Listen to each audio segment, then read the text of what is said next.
8 утра. Одна из самых оживленных магистралей города. Пешеходы собираются перейти дорогу на разрешающий сигнал светофора. В это время на тротуар на полной скорости вылетает «Газель». Удар такой силы, что микроавтобус сбивает пешеходов, сминает их под колесами и протаскивает до трамвайных путей, останавливаясь только после удара о столб. Машина преодолела не менее 10 метров, прежде чем ее остановили трамвайные пути, попутно снеся ограждение и троих пешеходов. Здесь можно увидеть последствия такого вылета: еще не высохшая кровь и часть секции ограждений.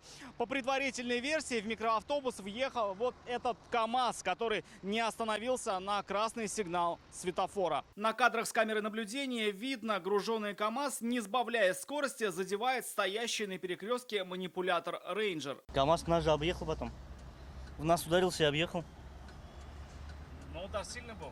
Нет, не особо. То есть он уже успел, наверное, погасить или притормозить, или как? Притормозить, он сигналил нам. Дальше КАМАЗ врезается в «Газель», совершающую перестроение с нарушением ПДД. От удара микроавтобус вылетает с дороги. Грузовик еще несколько секунд по инерции продолжает движение. Но на вопрос, почему он не притормозил, водитель КАМАЗа отвечать отказался, так же, как и водитель «Газели» о своем маневре.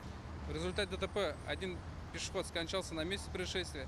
Двое с различными травмами были доставлены в медицинское учреждение. Степень вины участников дорожного движения будет установлена в ходе следственно-оперативных мероприятий. По факту дорожно-транспортного происшествия на пересечении проспекта Победы и улицы Дубравной в Казани возбуждено уголовное дело о нарушении правил дорожного движения, повлекшем по неосторожности смерть человека. Расследование контролирует прокуратура Казани. По словам местных, это далеко не первая авария на этом участке. Месяц или полтора назад точно так же КАМАЗ протаранил легковую машину. Она перевернулась, улетела вот сюда вот на угол. Мне кажется, просто водители КАМАЗа отвлекаются. Сейчас очень многие водители любят телефон смотреть во время движения. Сегодня двое пострадавших, 33-летняя женщина и 49-летний мужчина, были доставлены в РКБ. Один пострадавший с тяжелым состоянием, с множественными сочетанными повреждениями, с явлением травматического шока, был прооперирован. Сейчас в реанимации состояние стабильное.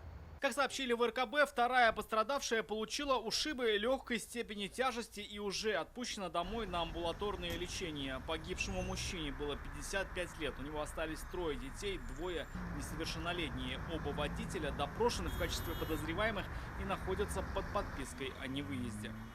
Рамиль Шайдуллин, Владимир Гурьянов, ТНВ, Казань.